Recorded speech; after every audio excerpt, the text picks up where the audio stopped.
विवाह के बाद बहुत से पति टेंशन में देखे गए, ना जाने कौन सा इंजेक्शन उनको लगा, ना जाने कौन दवाई खाया है शादी के बाद कि भारी चिंता में चेहरा दिख रहा है। नहीं नहीं, पुत्र को भी चाहिए अपने पिता को प्रसन्न रखने की कोशिश करें। पिता को चिंता मत दीजिए, पिता को दुख मत दीजिए। मन में एकांत में बैठकर आत्मावलोकन करिए, आत्मचिंतन करिए कि मेरे पिताजी क्यों दुखी रहते हैं, मेरी माँ क्यों दुखी रहती है, मेरा पति इतना सीरियस क्यों रहता है, मेरी पत्नी इतना गुम्म-सुम्म क्यों रहती है, मेरी बहू कुछ बोलती ही नहीं, बात क्या है।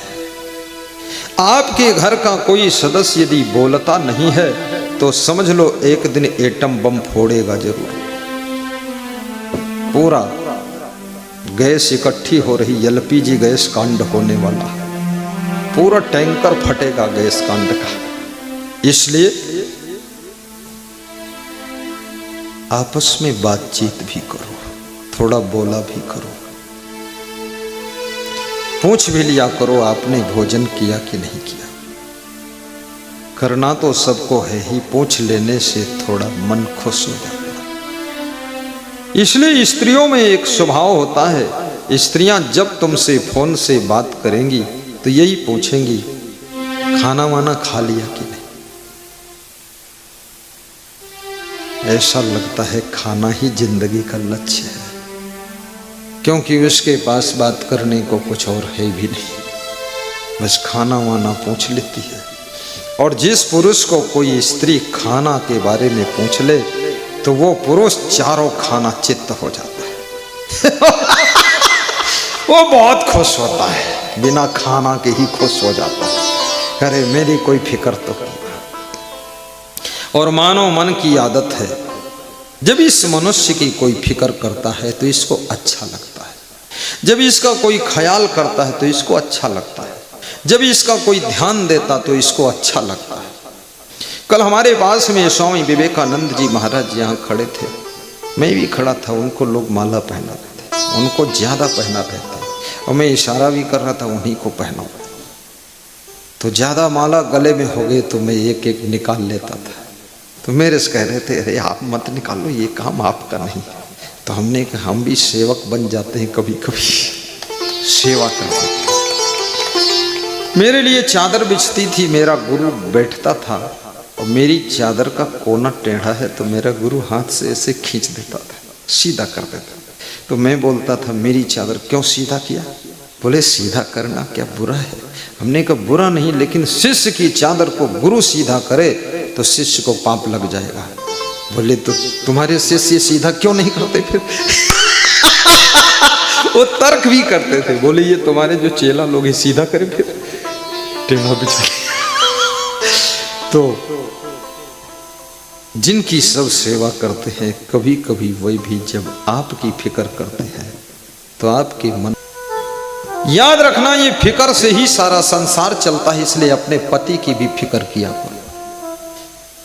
भोजन पकने के बाद कम से कम एक बार मोबाइल लगाइए, अपने पति से पूछिए कब आ रहे हैं, भोजन तैयार है, मैं क्या करूं, खाऊं कि रुकूं, आपका वेट करूं कि लेट करूं कि सेट करूं कि क्या करूं।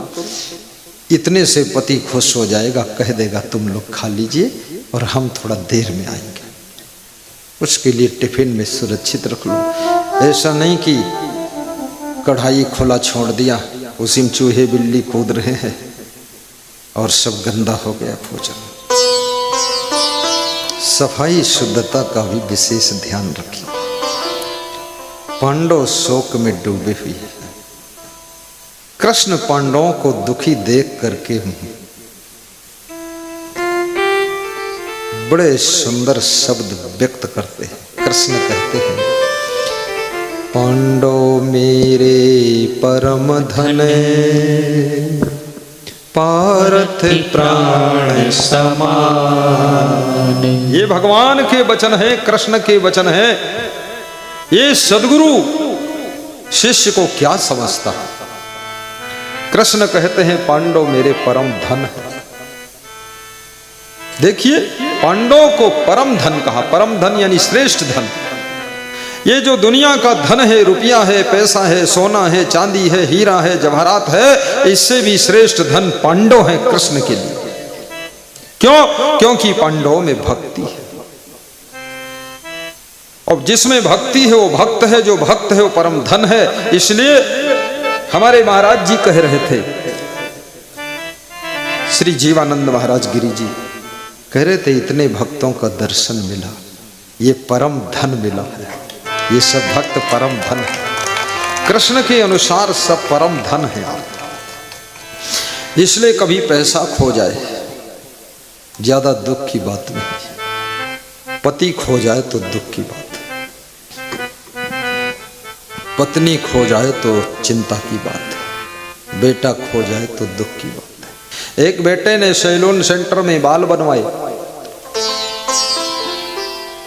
जब घर आया बाल बनवा कर बाप ने पूछा कि बाल कहाँ बनवाया? बोला सैलून सेंटर में। बोले कितने पैसे दिया? बोले 50 रुपये दिया।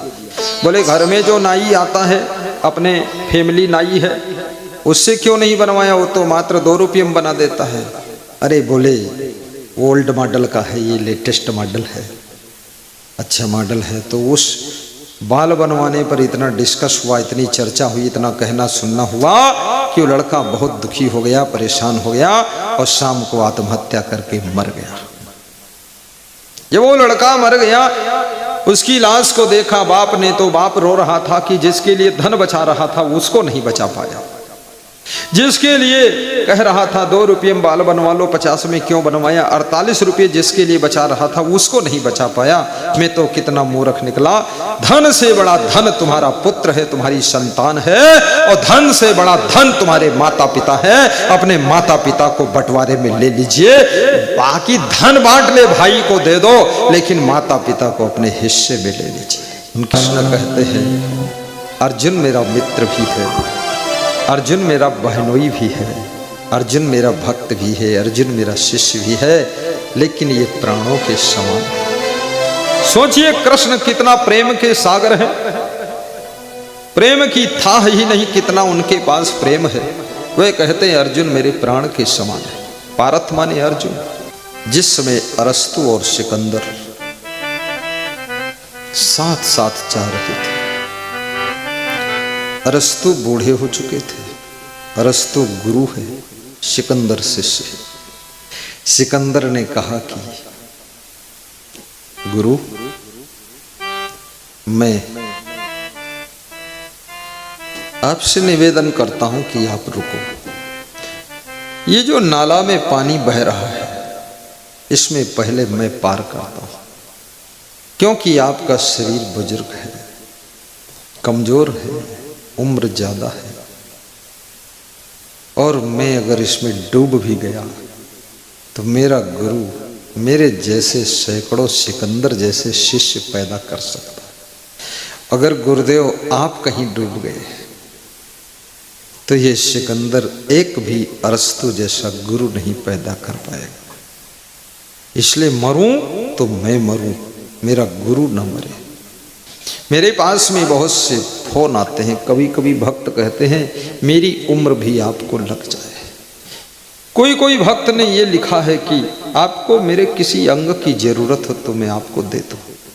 किसी किसी भक्त ने लिखा है कि इसी तरह से हंसते रहो और हंसाते रहो, जवान बने रहो। अभी शुभकामना में कल एक फोन आया, बोले ऐसे ही जवान बने रहो।